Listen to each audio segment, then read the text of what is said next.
Harmadik helyezett a bronzérem nyertese Anna Smer, Szlovéniától.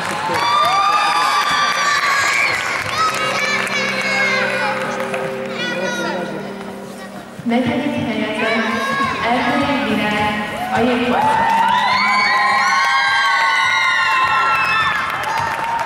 Ötödik helyezett Anneja Klopotán, Szlovéniától. Hatodik helyezett Lisztán Hanna, a Székesfehérvári Körvényegyesületes.